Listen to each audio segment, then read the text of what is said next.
श्री इमरान प्रतापगढ़ी जी। धन्यवाद सभापति महोदय। हम ही को कातिल कहेगी दुनिया, हमारा ही कत्लेआम होगा। हम ही कुएं खोदते फिरेंगे, हम ही पे पानी हराम होगा।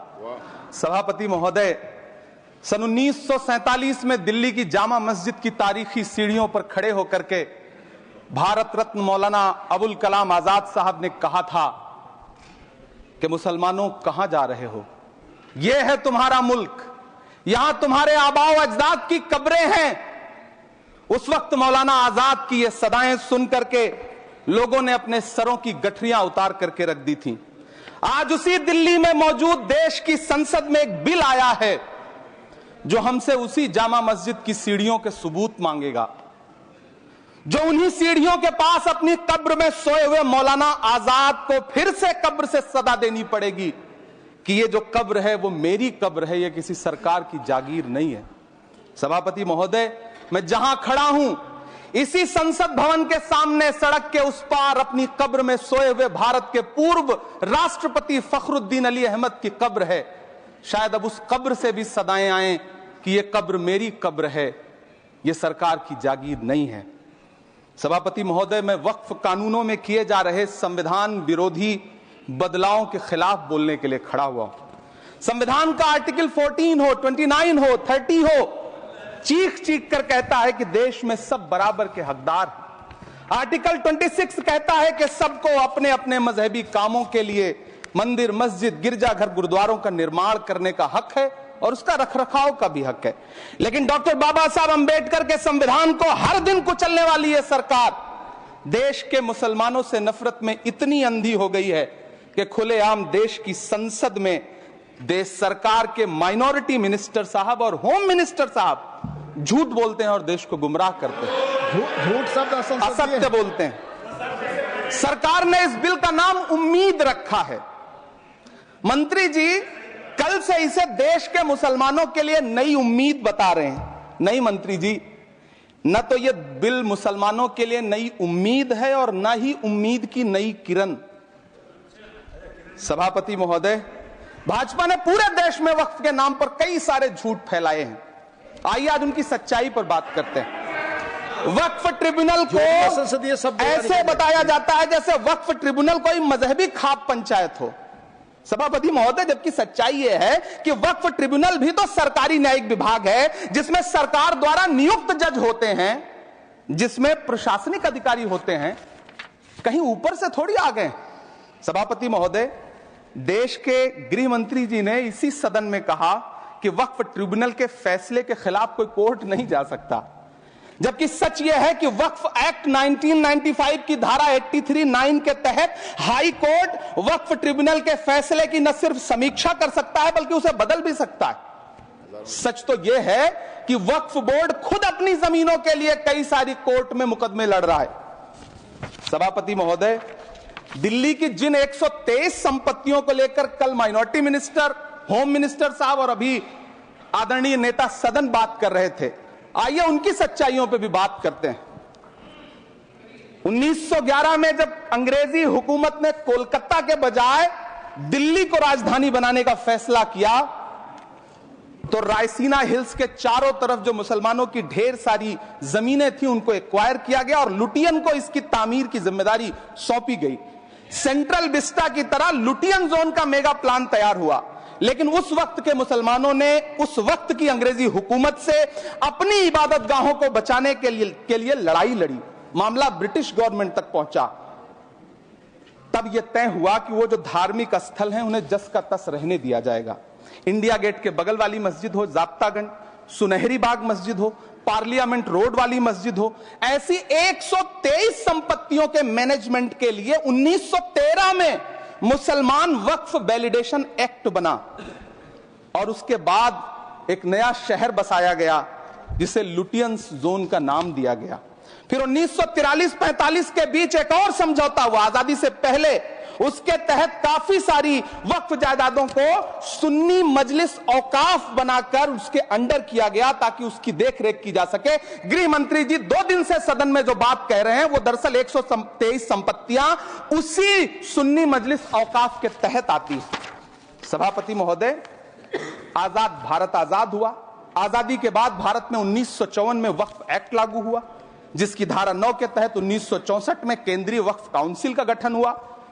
दिल्ली की वही 123 प्रॉपर्टीज को 1970 में सर्वे गजट करके गजट नोटिफाई किया गया। इसके निपटारे के लिए पूर्व प्रधानमंत्री इंदिरा जी के द्वारा 1974 में एक बर्नी कमेटी बनाई गई। बर्नी कमेटी ने 1976 में इन 123 संपत्तियों को दिल्ली वक्फ बोर्ड की संपत्ति होने की रिपोर्ट सौंपी। उस रिपोर्ट के आधार पर 1984 में कांग्रेस सरकार ने उन 123 प्रॉपर्टीज को दिल्ली वक्फ बोर्ड को सौंपने का फैसला किया, जिसके खिलाफ विश्व हिंदू परिषद कोर्ट गई। मामला 2011 तक पेंडिंग रहा। फिर 2011 में कोर्ट ने सरकार को आदेशित किया कि इसका निपटारा करो। तब 2013 में तत्कालीन यूपीए सरकार ने दिल्ली की उन्हीं 123 जायदादों को बर्नी कमेटी की सिफारिशों के मुताबिक वक्फ बोर्ड के हवाले किया। यही वो प्रॉपर्टीज हैं जिनके नाम से गृहमंत्री जी कल से कांग्रेस को कोस रहे हैं। फिर आई 2014 में भाजपा की सरकार, जो तब से इन जमीनों को हड़पने की साजिश कर रही है।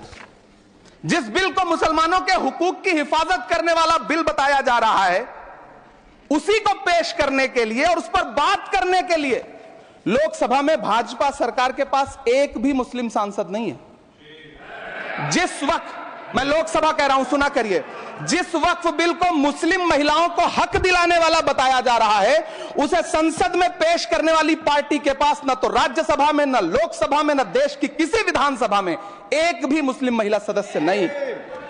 कल किरण रिजिजू जी कह रहे थे कि रेलवे की जमीनें देश की जमीनें हैं, डिफेंस की जमीनें देश की जमीनें हैं।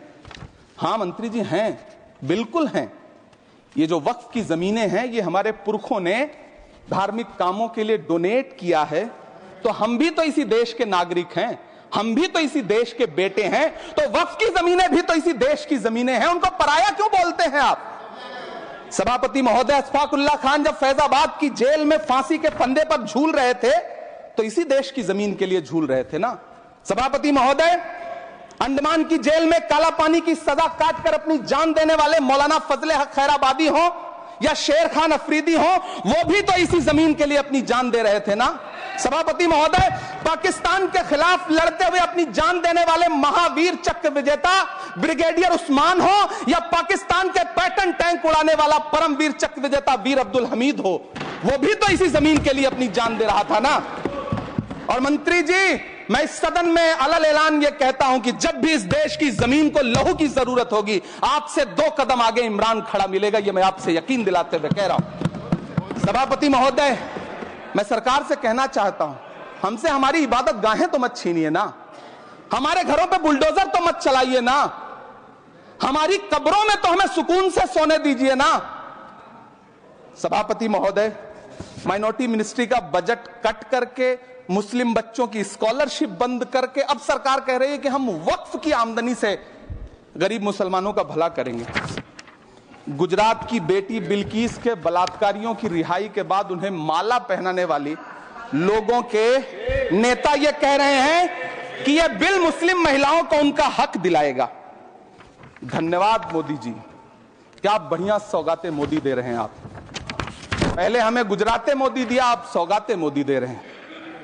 लेकिन यह सरकार इतना याद रखे कि इसी ठसक के साथ देश की संसद में सीए का कानून भी लाया गया था और कहा गया था बड़े बड़े भाषण देकर के कि पड़ोसी देशों से हिंदू भाइयों को ला करके यहां नागरिकता दी जाएगी। लेकिन मैं आपके संज्ञान में लाता हूं सर कि पिछले इतने दिनों में इनसे नागरिकता लेने के लिए 2000 व्यक्ति भी नहीं आए, जबकि इसके उलट इन्हीं की सरकार में पिछले 10 साल में 15 लाख से ज्यादा भारतीयों ने भारत की नागरिकता छोड़ करके दूसरे देश में जाकर के बस गए। यह हुआ उस कानून का अंजाम।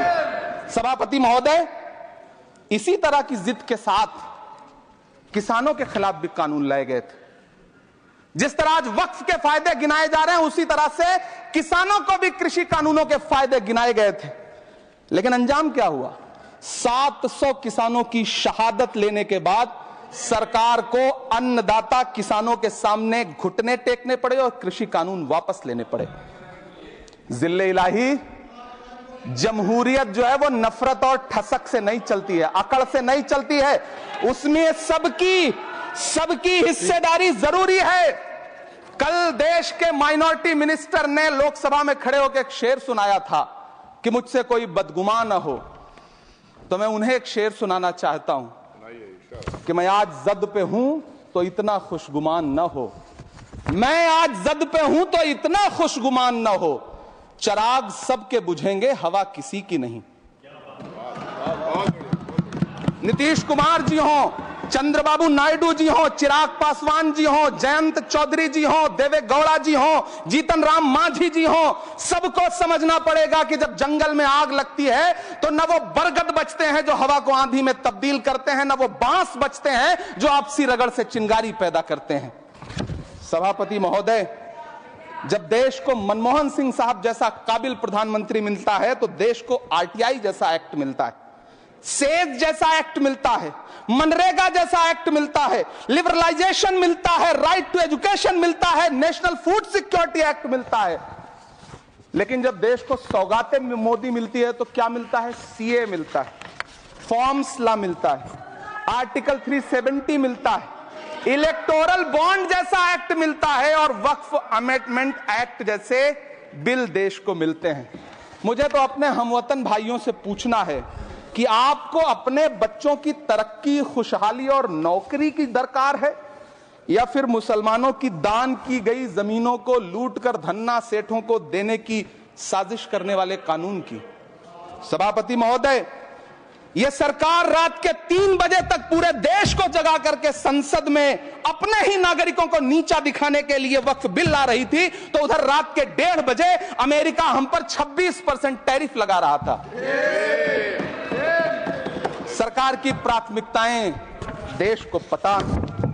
सभापति महोदय, मैं बहुत भावुक हूं आज, और मुझे अच्छा लगा कि आदरणीय नेता सदन जगत प्रकाश नड्डा जी ने बहुत अच्छी बातें भी की, मन से बातें की। क्योंकि उनके नाम में प्रकाश जुड़ा है तो मैं उनमें हमेशा एक रोशनी की किरण देखता हूं। मैं उनके सामने बहुत अदब से यह बात कहना चाहता हूं कि चिरागों के सफर में दबदबा हो आंधियों का तो फिर अंजाम जुल्मत के सिवा कुछ भी नहीं होगा। यह दुनिया नफरतों के आखिरी स्टेज पर है, इलाज इसका मोहब्बत के सिवा कुछ भी नहीं होगा।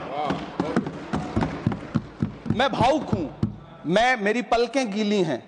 अगर देश की एक बहुत बड़ी आबादी को लगता है कि आप उसका भला करने के लिए नहीं बल्कि उनकी इबादतगाहों, उनकी कब्रिस्तानों, उनकी खानकाहों को बर्बाद करने का बिल ला रहे हैं, तो फिर आप अगर समझाने में नाकामयाब रहे हैं तो यह आपकी नाकामयाबी है। पहले समझाइए, उसके बाद कोई बिल लेकर के आइए, तब शायद हम आपका इतनी पुरजोर तरीके से विरोध ना करें।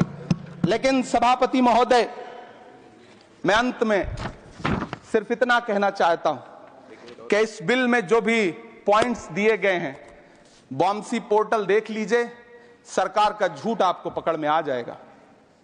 हम डरे नहीं हैं, हम सिर्फ सरकार से अपील कर रहे हैं कि हमें अपना समझिए।